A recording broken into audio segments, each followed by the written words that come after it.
e eles estiveram aqui, estiveram orando, e foi uma bênção. Na próxima semana, ou seja, nesta semana, será a vez das crianças. Só que não será todos os dias, será terça e quinta, às 18 horas. Então os pais podem trazer seus filhos para orar. Haverá monitores que estarão acompanhando seus filhos na sala de oração. Ensina o seu filho o caminho e o endereço da sala de oração da sua igreja, para que quando ele crescer, ele possa se lembrar de que o papai dele e a mamãe dele o levava até a sala de oração. Na outra semana, possivelmente nós teremos a semana de oração das artes, e aí artes no sentido de artístico, né? Da igreja. Dança, teatro, e os músicos também estão convidados para estarem na semana de oração dos artistas ou das artes ao Senhor. E a outra semana, se Deus assim o permitir, voltamos com os homens ombreando a semana de oração. E tem sido assim, tem sido bênção, tem sido maravilhoso. Glória a Deus por isso. Hoje eu vou falar com você sobre a volta de Jesus Cristo. Ontem o Trump quase foi assassinado lá nos Estados Unidos. O mundo está em polvorosa, né? O mundo está em efervescência. E apesar de hoje não ser o dia da Santa Ceia, nós a faremos no começo de maio, mas eu quero falar sobre você a respeito da volta do Senhor.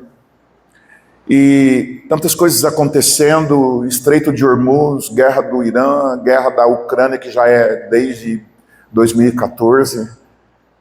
E no meio disso tudo teve uma pandemia, e no meio disso tudo tem tantas coisas aí acontecendo que a gente não sabe muito bem. São leis esquisitas para tirar a liberdade, para tirar de nós a possibilidade de decidirmos algumas coisas. E a gente acredita somente numa coisa, que o Senhor continua no trono dele, mas não significa que o Senhor vai continuar no trono dele. Haverá um momento que o Senhor vai se levantar do trono e vai abrir as janelas dos céus, e ele vai descer e vai tocar a terra, e os pés dele tocarão o Monte das Oliveiras na cidade de Jerusalém, e ele voltará. Ele voltará. Não perca isso de vista. Eu quero tomar como base um texto, a princípio, esquisito para falar sobre isso, apesar que toda a Bíblia fala sobre isso, mas você entende o que eu quero dizer. 2 Samuel, capítulo 21, versículo 8. 2 Samuel, capítulo 21, versículo 8. Fala para mim uma coisa. Você alguma vez já foi dormir pensando que o Senhor eventualmente poderia voltar naquela noite? Você já pensou se de manhã você acorda e imaginando que quem sabe esse é o último dia? Você já se pegou assim? Ou então o seu último dia? Se você talvez não tenha essa avaliação de vida, a gente tem que pregar mais sobre a volta de Jesus mesmo aqui na igreja, e você precisa entender que essa é uma verdade que não pode ser esquecida. 2 Samuel, capítulo 21, versículo 8. Não sei se tem aí Bíblia, aí no Data Show. Eu vou precisar de som no Data Show, não sei, Daniel, ajuda aí, estava sem som, e Anderson também, ajuda a Radassa aí, por favor. Alguns momentos atrás estava sem som. Vamos lá, eu vou ler aqui, até eles colocarem ali, vamos lá, prestem atenção na leitura, por favor. Ou então, acenda uma luz para mim, por gentileza, para nós lermos. 2 Samuel 21, 8. Vou começar a leitura um pouco antes, para você entender o contexto. Vou começar do versículo 1. Durante o reinado de Davi, houve uma fome que durou 3 anos. Davi consultou ao Senhor, que lhe disse: a fome veio por causa de Saul e de sua família sanguinária, por terem matado os gibeonitas. O rei então mandou chamar os gibeonitas e falou com eles. Os gibeonitas não eram de origem israelita, mas remanescentes dos amorreus. Os israelitas tinham feito com eles um acordo sob juramento, mas Saul, em seu zelo por Israel e Judá, havia tentado exterminá-los. Davi perguntou aos gibeonitas: que posso fazer por vocês? Como posso reparar o que foi feito para que abençoem a herança do Senhor? Os gibeonitas responderam: não exigimos de Saul ou de sua família prata ou ouro, nem queremos matar ninguém em Israel. Davi perguntou: o que querem que eu faça por vocês? E eles responderam: quanto ao homem que quase nos exterminou e que pretendia destruir-nos para que não tivéssemos lugar em Israel, que 7 descendentes dele sejam executados perante o Senhor em Gibeá de Saul, no monte do Senhor. E eu os entregarei a vocês, disse o rei. O rei poupou Mefibosete, filho de Jonatas, e neto de Saul, por causa do juramento feito perante o Senhor, entre Davi e Jonatas, filho de Saul. Mas o rei mandou buscar Armone e Mefibosete, outro Mefibosete, os 2 filhos que Rispa, filha de Aiá, tinha dado a Saul. Então, uma das esposas ou concubinas de Saul. Com eles também os 5 filhos de Merabe, filha de Saul, que tinha dado a Adriel, filho de Barzilai de Meolá, e ele os entregou aos gibeonitas, que os executou no monte perante o Senhor.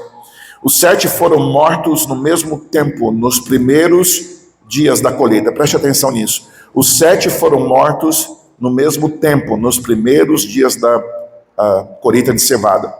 Então, Rispa, filha de Aiá, pegou um pano de saco e o estendeu para si sobre uma rocha, desde o início da colheita até cair a chuva do céu sobre os corpos. Ela não deixou que as aves de rapina tocassem de dia, nem os animais selvagens à noite.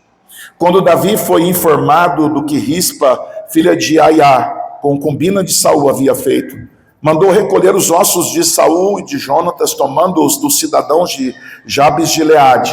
Eles haviam roubado os ossos da praça de Bateseã, onde os filisteus tinham pendurado no dia em que mataram Saul no monte Gilboa. Davi trouxe de lá os ossos de Saul e de seu filho Jonatas, recolhidos dentre os ossos que haviam sido executados. Enterraram os ossos de Saul e de Jonatas no túmulo de Quis, pai de Saul, em Zelá, na terra de Benjamim, e fizeram tudo o que o rei tinha ordenado. Depois disso, preste atenção, Deus respondeu às orações em favor da terra de Israel. Amém. Feche seus olhos. Depois disso, o Senhor respondeu às orações. Vou orar agora. Se você puder, põe a mão no seu coração e diga assim para Deus, que essa palavra, ela vai passar por mim, mas que não seja minha, seja uma palavra de Deus para você. Peça isso para Deus. Você não veio aqui para ver um show, você não veio aqui para ver apenas uma festa. Você veio aqui por causa da palavra de Deus. Diga assim: Senhor, Espírito Santo,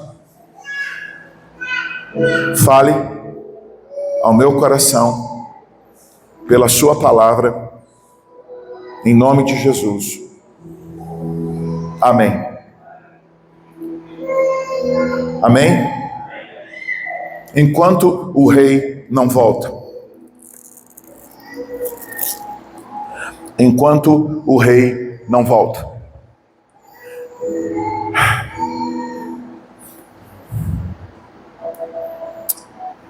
Você pode imaginar o que a gente vai tirar dessa palavra, considerando que a proposta é falar sobre a volta de Jesus? Que tipo de lição a gente pode tirar desse texto ou dessa palavra, tendo considerado que a nossa intenção é falar sobre a volta de Jesus? Vamos ver se a gente consegue tirar algumas coisas. À primeira vista, talvez você pense assim, mas o que uma cena tão difícil, porque você viu uma mulher com 7 homens enforcados num monte, numa espécie de monte. 2 deles eram os filhos dela. E a Bíblia fala que ela ficou cuidando dos corpos durante vários meses. Ela não deixava que os pássaros sentassem sobre os corpos durante o dia, nem que as aves de rapina viessem à noite ou que os animais viessem à noite, para consumir os corpos dos seus filhos. E ela ficou cuidando dos corpos dos seus filhos durante vários meses. Que cena, que quadro. É interessante porque essa não é uma cena confortável. Esta não é uma cena leve. É uma mãe. Não é uma cena bonita aos olhos humanos. É uma cena dura, porque os corpos estavam expostos. A vergonha era pública. A dor não tinha alívio imediato. O silêncio era prolongado. A mulher era ela e os corpos dos filhos sobre uma rocha. Aves de dia, feras à noite. E ela ali cuidando dos corpos dos seus filhos. De alguma forma, essa mulher, o nome dela é Rispa. Ela estava ali protegendo não os seus filhos, mas um cenário. Em algum momento da história você vai se lembrar de uma outra rocha, de um outro corpo. E você vai se lembrar de pessoas ali olhando para aquele corpo. Deu para você entender?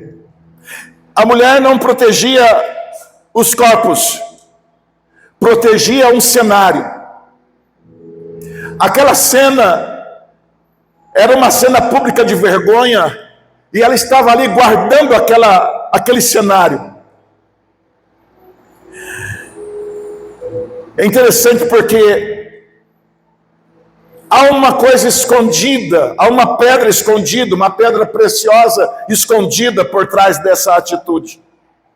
E que tem a falar conosco, que tem a ver com a volta do Senhor.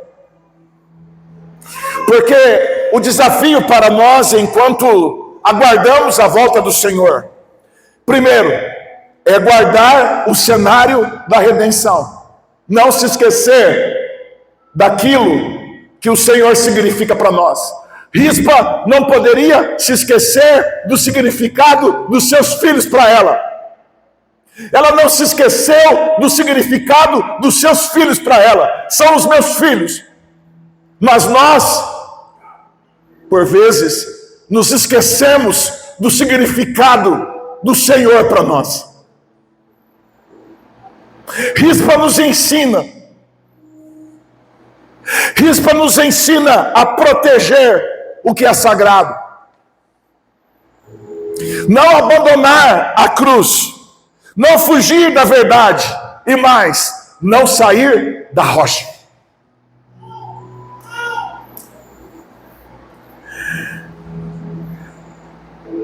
Primeira lição que eu quero que você tome nota. Enquanto o rei não volta, fique na rocha. Capítulo 21 de 2 Samuel, versículo 10. Rispa, filha de Aiá, pegou um saco de pano, estendeu sobre uma rocha e ficou ali. Enquanto o Senhor não volta, fique na sua rocha. Fique na rocha. Fique na rocha. Fique na rocha. Fique no lugar seguro. Porque muita gente quer se posicionar sem fundamento. Perdão, muita gente quer sentir as coisas ou fazer as coisas sem fundamento. Muita gente quer ter experiências nesses últimos dias, sim, e eu creio nelas, mas não querem ter firmeza. O desafio hoje é firmeza. O desafio hoje é você não sair da rocha, não sair do lugar. Tomar posição na rocha. Porque o Senhor está voltando. Jesus está voltando. E o Senhor está atrás de rispas. Que fiquem firmes na rocha. Rispa nos ensina que, apesar de ferida, apesar de esmagada, apesar do luto, apesar da tristeza, apesar da depressão, apesar da opressão, apesar dos pensamentos que a consumiam, ela fez uma escolha: vou ficar na rocha. Antes, até que o rei volte, fique na rocha. Guarde posição na rocha. Porque o problema é que não é a dor chegar e a dor quer nos tirar da rocha. O problema é a dor deslocar você do lugar seguro. Rocha fala de fundamento, lugar fixo, estabilidade, fala de decisão. Na rocha fala de experiência também, sim, mas muito mais de posição e de decisão. Você precisa ser como Rispa. Fique na rocha. Até o Senhor voltar, fique na rocha. Decida ficar na rocha. Porque quando o Senhor voltar, Ele vai procurar gente firmada na rocha.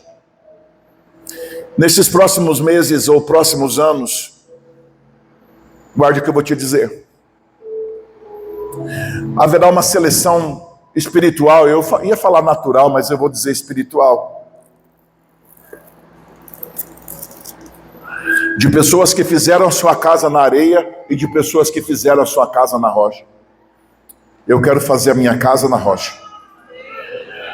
Eu quero fazer a minha casa na rocha. Eu vou falar para você, o Senhor chama você para você fazer a sua casa na rocha. Fazer a casa na rocha é você jejuar quando ninguém está jejuando. É você orar quando ninguém está orando. É você ser generoso quando você não vê ninguém sendo. É você entender que maior é aquele que está com você do que aquele que está no mundo. Fique na rocha. Fala comigo, eu preciso escolher a rocha. Porque não basta, mas agora escolher a rocha não é só o começo. Porque não basta estar no lugar certo, é preciso decidir o que fazer com aquilo que está doendo dentro de você. A mulher estava doída. A mulher estava doída, dolorida. Eram 2 filhos dela. E daqui vem a nossa segunda lição de Rispa. Guarde, segunda lição. Enquanto o rei não volta, transforme a sua dor em serviço. Rispa sofria, mas ela continuou guardando. Ela não transformou a dor em desculpa para parar. Ela não transformou a dor em combustível ela transformou a dor em combustível para permanecer. Muita gente sofre e se recolhe. Muita gente sofre e cruza os braços. Muita gente sofre e usa a ferida para justificar o abandono do posto. Rispa não, ela estava dilacerada, mas ela estava servindo. Ela estava de luto, mas ela estava vigilante. E isso é muito forte, porque enquanto o rei não volta, haverá estações da dor na sua vida. E a pergunta não será apenas, você está sofrendo? A pergunta será, o que a sua dor está fazendo com você? Está te tirando do posto? Está te afastando ou ela está te amadurecendo? Está te esfriando ou ela está te posicionando? Está te fazendo parar ou está empurrando você para um serviço mais profundo? Rispa nos ensina, não use a sua dor como desculpa para sair do lugar da sua fidelidade. Fique na rocha. Fique firme. Enquanto o rei não volta, sirva chorando se for preciso. Guarde ferido se for preciso. Permaneça cansado se for preciso. Mas não entregue o abandono daquilo que Deus mandou você guardar.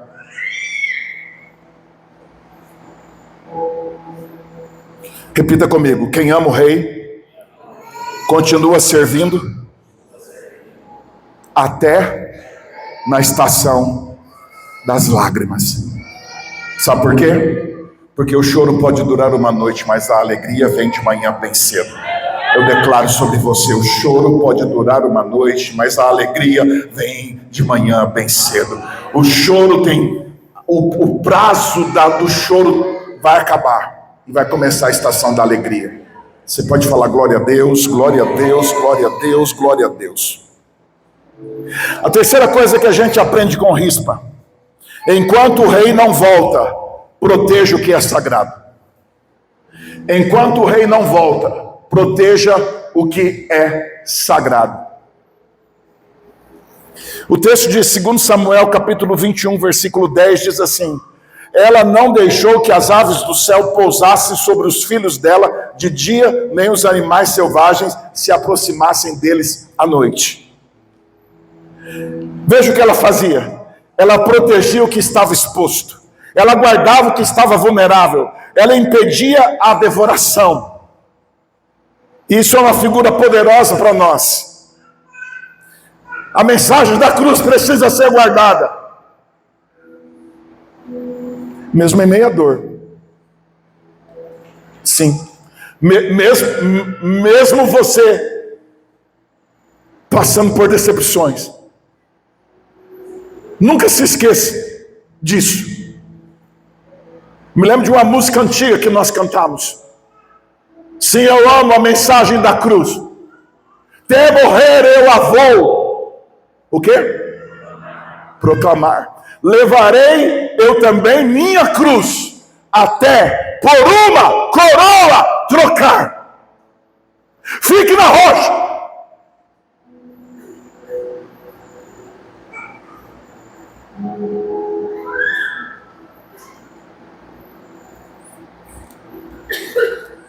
Proteja o que é sagrado.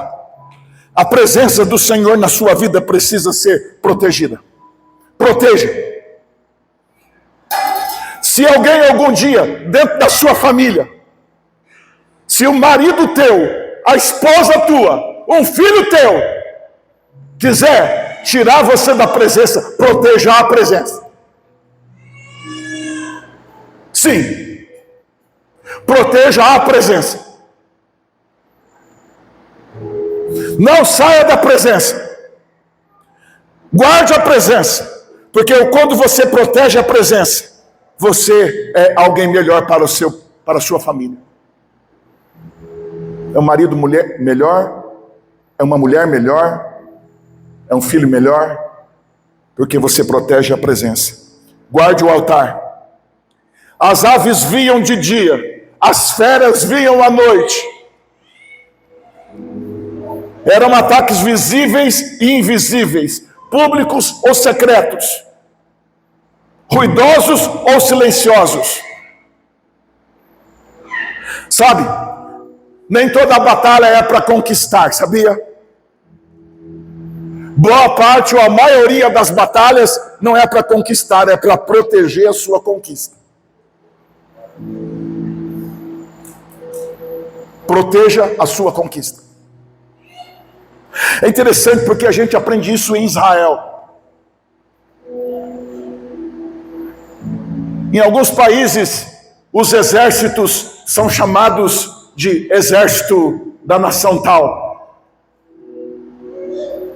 Marinha americana, exército americano, SEALs americanos, exército chinês, e todos são chamados assim.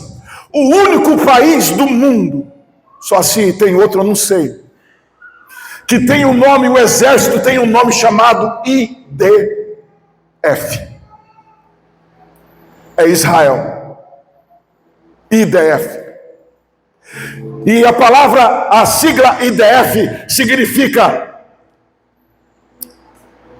Exército de Defesa do Estado de Israel. Quando vem os IDFs, vem o Exército de Defesa do Estado de Israel. Sabe por quê? Porque Israel fez um juramento.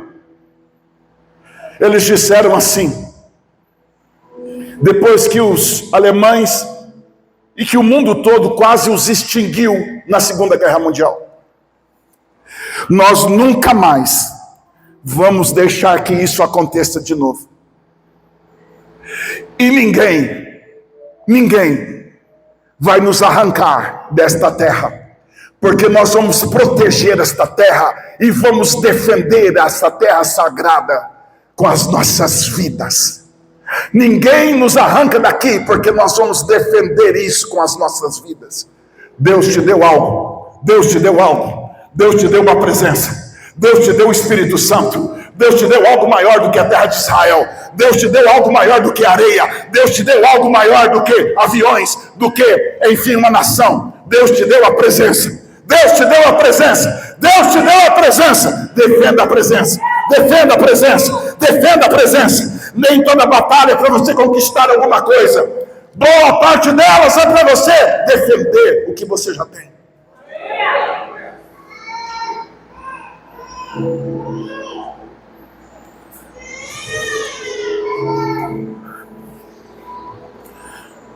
Muita gente quer virar palco, mas Deus manda vigiar. Muita gente quer guerra pública, mas Deus manda guardar o secreto, o altar secreto. A quarta coisa que a gente aprende dessa mulher rispa: enquanto o rei não volta, sua fidelidade será provada pelas suas recusas. Sim, eu escrevi um artigo no meu Facebook essa semana, que a fidelidade muitas vezes é provada não pelas nossas escolhas ativas, mas pelas nossas recusas, que é uma escolha passiva. Ela não fez algo, ela recusou várias coisas.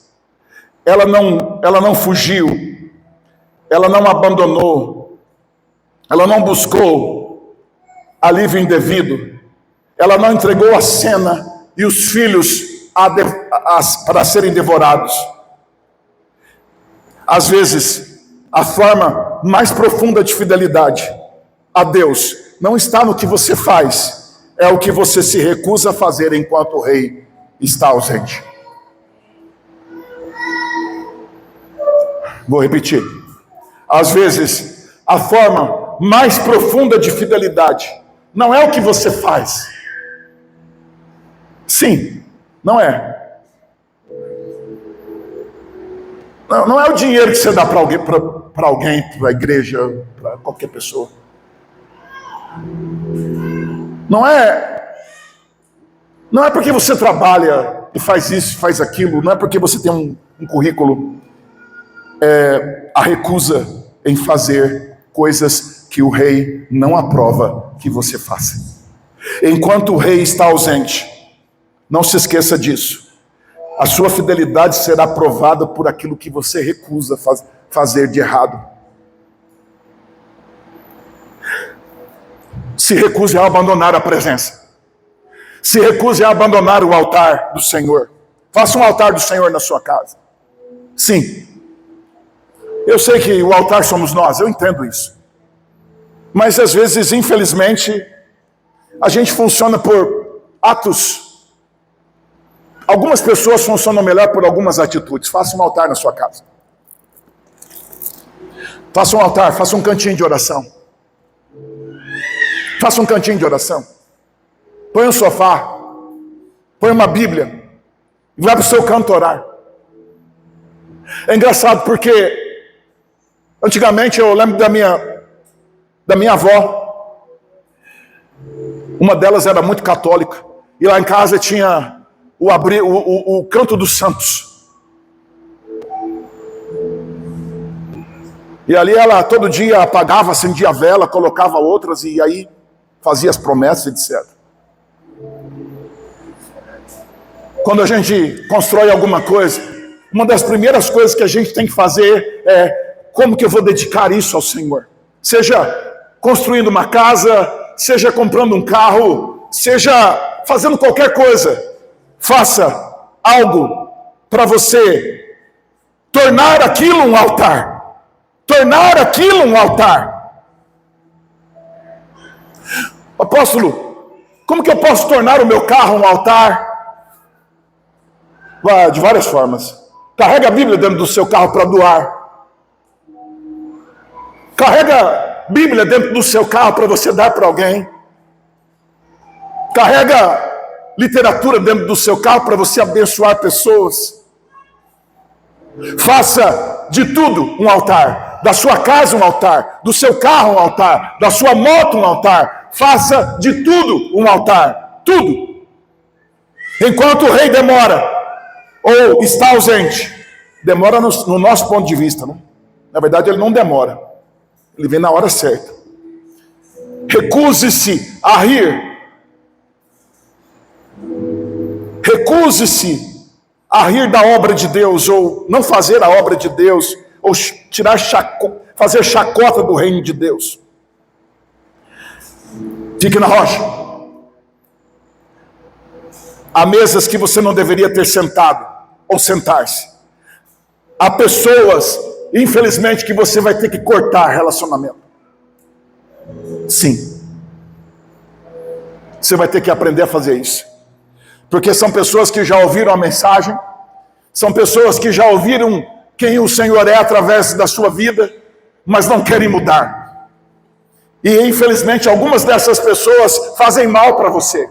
Falam palavras que te desanimam, falam palavras que te confrontam, e falam palavras que tiram você do caminho, ou que pretendem tirar você do caminho. Cuidado.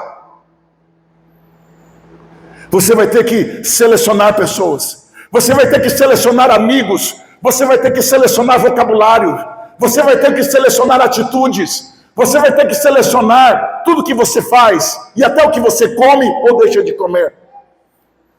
Enquanto o rei não volta, fique na rocha, fique na presença. Em quinto lugar, e penúltimo, enquanto o rei não volta, transforme a sua dor num altar. Nesta noite eu vou orar para que toda a dor que você tenha no seu coração, o Senhor transforme no altar. E você vai ser um homem adorador, uma mulher adoradora. E você vai aprender a adorar ao Senhor. A minha pergunta, olhando para esse texto, é só uma. Como Rispa conseguiu ficar? No capítulo 21, versículo 10, Rispa, filha de Aiá, pegou um pano de saco e estendeu sobre a rocha. Ela não fugiu. Como ela suportou a cena. Como ela permaneceu ali. Como ela resistiu de dia e de noite. Como ela não foi bloqueada pela dor? Porque ela entendeu que a dor dela não deveria virar desculpa, a dor dela deveria virar altar. O pano de saco era símbolo de luto e tristeza, símbolo de humilhação, símbolo de aflição. E o que ela fez com esse pano de saco? Ela levou para a rocha. Leve a sua vergonha para a rocha. Leve a sua dor para a presença. Ela não escondeu a dor, ela não negou a dor, ela não maquiou a dor. Ela colocou a dor diante de Deus e permaneceu ali. Muitas das nossas dores viram queixas, outras viram desculpas, outras viram afastamento, outras viram frieza, outras viram amargura, mas Rispa escolheu outro caminho. Ela não pôde mudar a sentença da morte dos seus filhos, ela não pôde tirar os corpos dali, ela não pôde apressar a chuva, ela não pôde apagar a vergonha pública, mas ela pôde decidir o que faria com aquela dor.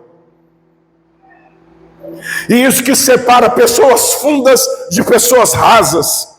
Gente rasa sofre e foge. Gente profunda sofre e se posiciona. Altar não é lugar onde a dor desaparece. Altar é o lugar onde a dor é entregue.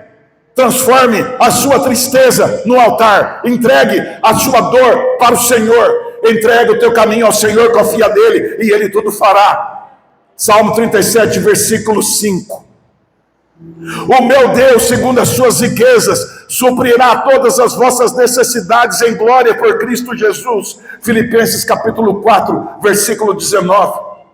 Deus não é homem para mentir, nem filho do homem para se arrepender. Porventura, tendo ele dito, não faria, e tendo ele falado, não o executaria.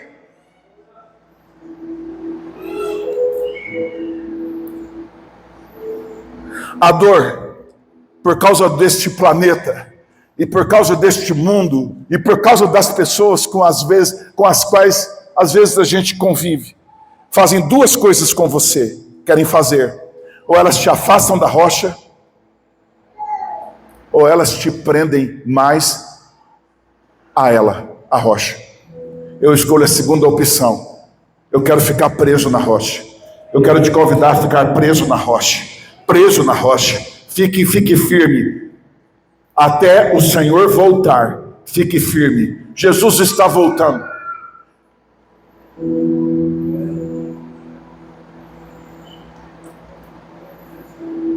Fala comigo. Dor que não vira altar. Acho que minha dicção foi ruim, né? Vamos de novo.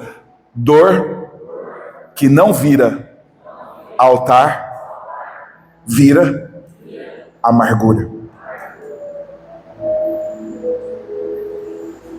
Essa é uma coisa que você não pode se esquecer e que deveria, se fosse o último sermão do ano que você ouvisse, você não deveria se esquecer dele.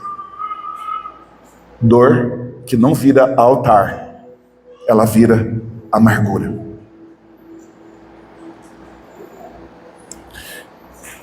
Você não escolhe a dor que chega até você, mas você escolhe o que você vai fazer com ela. Tem gente que chora e se afasta.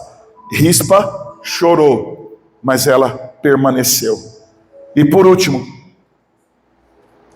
enquanto o rei não volta, permaneça até a chuva cair. Eu vou profetizar.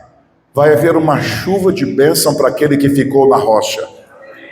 Haverá uma chuva de bênção sobre você, haverá uma chuva de bênção sobre a sua casa, haverá uma chuva de bênção sobre a sua família, no nome de Jesus. Sabe por quê? Porque o Senhor sabe que você suportou a dor, o Senhor sabe que você suportou a amargura, o Senhor sabe que você passou noites sem dormir, o Senhor sabe que você passou processos na sua vida. Haverá chuva. Diga, receba essa palavra. 2 Samuel 21, versículo 10, diz assim: e ficou ali, desde o começo da colheita, até cair do céu a chuva sobre os corpos. Vou falar para você o que significa. Começo da colheita em Israel, sabe o que é? Páscoa. Princípio da chuva, sabe o que é? Pentecostes. Meu Deus, a gente está aqui num mistério profundo. Tem uma mulher que ficou ali desde a Páscoa até o Pentecostes, até a chegada da chuva. E eu estou acreditando muito, sabe, irmãos, muito, no que vai acontecer nos últimos dias. Sabe por quê, irmãos? Nos últimos dias haverá chuva. Irmãos, eu estou vendo barulho de muita chuva. Sabe por quê? A igreja, para mim, a igreja, estou falando da igreja não dessa, estou falando da igreja geral, sim, geral, no mundo. Nos últimos dias haverá um movimento muito maior do que foi no Pentecostes, um derramamento do Espírito Santo, porque o início vai ser maior do que o primeiro, o início vai ser maior do que o fim vai ser maior do que o início, o fim vai ser maior do que o início. As últimas coisas serão maiores do que as primeiras coisas, e eu vou profetizar, as últimas chuvas, elas serão maiores do que as primeiras chuvas. Oh, meu Deus do céu, haverá chuva nesses próximos dias, enquanto o rei não volta, permaneça até a chuva cair.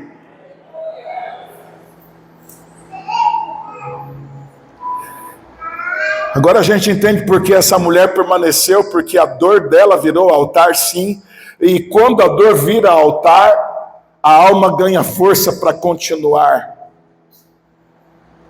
Ela permaneceu, sabe o quê? Até que o céu respondesse. Porque daí Davi, ele viu o que ela fez, ele a recompensou, e quando Davi terminou aquele ciclo, tomando algumas atitudes, mandando trazer os ossos de Saul, enterrando ali os ossos de Saul, honrando, resolveu tudo, fechou ciclos, diz a Bíblia, lá no capítulo 21, no versículo 14. Depois disso, Deus respondeu às orações em favor da terra. Eu vou derramar uma palavra nesta noite. Depois desse tempo de dor que você tem passado, Deus vai responder às orações em favor da sua terra, em favor da sua família. Deus vai responder às orações em favor da sua pessoa. Diga glória a Deus, diga glória a Deus, diga eu recebo essa palavra. Nesses próximos dias haverá chuva, haverá chuva, haverá chuva, haverá bênçãos que vão ser derramadas sobre a sua vida no nome de Jesus. Eu creio que enquanto o rei, ele não chega, ele vai mandar as últimas chuvas. Não serão chuvas em justa medida somente, serão chuvas abundantes em nome de Jesus. Você pode falar glória a Deus, glória a Deus. Põe a mão no coração, fecha seus olhos e diga assim: Senhor, eu recebo essa palavra. Enquanto o rei não volta, eu não vou sair do meu lugar, da minha posição. Eu vou ficar firme. Diga, eu não vou me vender.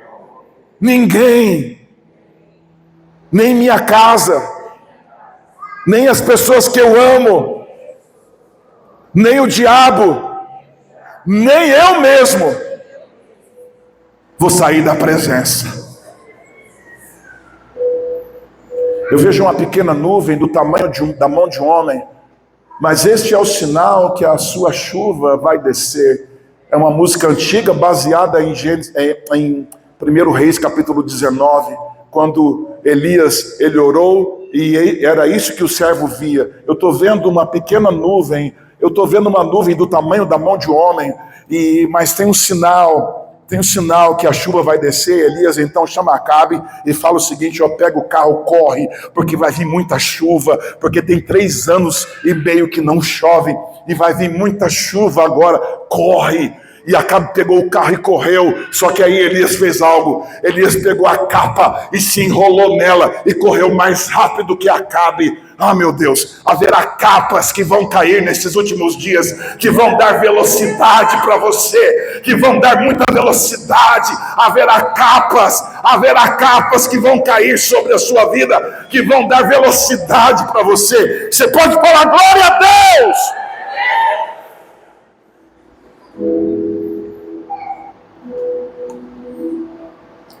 Eu entreguei a palavra para você. Aquilo que Deus plantou em meu coração, e eu tentei fazer isso da melhor maneira que eu sei fazer, que eu pude fazer. Podia ter falado coisas mais lindas, mais bonitas, podia ter construído um discurso melhor, mas eu entendo que foi isso que o Senhor falou. Entrega para eles. Enquanto eu não volto, fiquem na posição, fiquem na rocha. Vamos cantar uma música para encerrar esse momento da palavra.